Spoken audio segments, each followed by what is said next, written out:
Goeiedag geliefde, vandag sluit ons hierdie spesiale week af met een van die belangrikste antwoorde op alles wat ons tot dusver gehoor het, en dit is gehoorsaamheid. Jy sien, want die doel van God se stem in jou en in my lewe is nie net inspirasie nie, dit is eintlik transformasie, dis aksie, dis gehoorsaamheid. Dink aan enige verhouding, wat vir jou belangrik is, 'n verhouding wat vir jou regtig saak maak. Daai verhouding is nie net gebou op praat en luister nie, dis gebou op vertroue wat wys in ons dade. Dis hoe ons reageer op die gepraatery tussen die twee partye. Dis presies hoe ons verhouding met God ook werk. Hy praat en ons antwoord nie net met amen nie, ons antwoord met ek sal doen wat U sê. En dit is waar ware seën, waar ware guns in ons lewens, ware vrede werklik begin. Geliefde, Jesus sê vir ons in Lukas 11 vers 28 die volgende. Hy sê, gelukkig is die wat die woord van God hoor en dit doen. Hy sê nie, gelukkig is die wat baie weet of gelukkig is die wat mooi preke luister nie. Nee, hy sê gelukkig is die wat doen. Soveel mense vra, hoekom hoor ek niks van God nie? Hoekom is God so stil? Maar net dalk het God reeds met jou gepraat. En die ding is, jy het nog nie daarop gereageer nie. Miskien het hy gevra dat jy moet vergewe, of het hy vir jou gevra om iets weg te gee, of moontlik iets te bely, iemand te dien, jy serve iemand, of 'n besluit te neem, 'n proaktiewe besluit te neem om 'n sekere aksie te doen, of dalk net moontlik op te hou om sekere kompromieë te maak, en jy het gewag op 'n nuwe woord, maar God wag vir jou op jou gehoorsaamheid, op die vorige woord, of die laaste woord, wat hy vir jou gegee het, wat hy laas vir jou gesê het. Geliefde, jy sien, want gehoorsaamheid is nie net iets wat jy doen nie, dis hoe jy wys vir wie jy leef.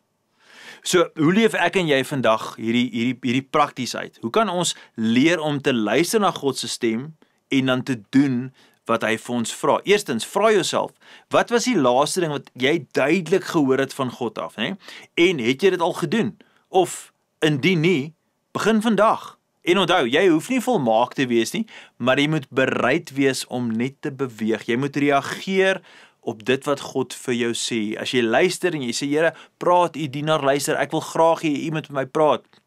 Vra ek vandag vir jou, doen jy wat hy vir jou sê? So, geliefde, maak vandag saam met my hierdie verklaring. Sê, ek is iemand wat luister en ek doen. Sê dit weer, ek is iemand wat luister en ek doen. Geliefde, jy het hierdie week gehoor dat God wil praat, dat hy deur verskillende maniere met my en jou kommunikeer, dat hy soms in stilte werk en dan in baie keer met 'n fluistering. Dis nie net bonatuurlike klankbane wat hier van bo af kom nie. God praat baie keer net vir ons deur die gewone. Maar alles kom tot sy volheid wanneer ek en jy doen wat hy vir ons sê. Nie uit vrees nie uit skuld nie, maar absoluut uit verhouding, 'n begeerte om ons hemelse Vader, wat ons vriend te noem, om sy wil uit te leef. So, dis waar ware vryheid begin in my en jou lewe. Dit begin in ons gehoorsaamheid.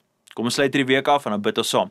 Vader, so baie dankie vir U enorme betrokkenheid in ons lewens, en dat U deur soveel verskeie maniere het ons hierdie week geleer.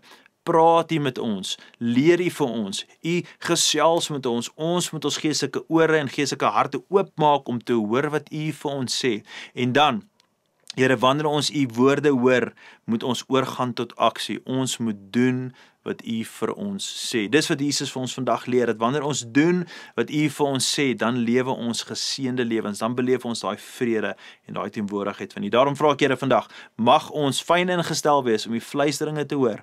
Mag ons fyn ingestel wees om te luister en dan ook oor te gaan tot aksie, dat ons lewens 'n toonbeeld word van gehoorsaamheid. Dis my gebed in die mooi naam van Jesus. Amen en amen. Geliefde, so baie dankie dat jy ingeskakel het saam met ons hierdie week. Môre preek ons hierdie hele gedagte, vat ons dit saam met die boodskap, hoor God se stem. Ek wil jou uitnooi om in te skakel. En as jy vandag vir die eerste keer hier by ons uitgekom het, dis lekker om jou saam met jou te kuier op hierdie platform. Ek wil jou regtig uitnooi môre in te skakel 9uur op hierdie platform waar ek met jou gaan deel oor hoe hoor ons God se stem. Gaan in vrede. Totsiens.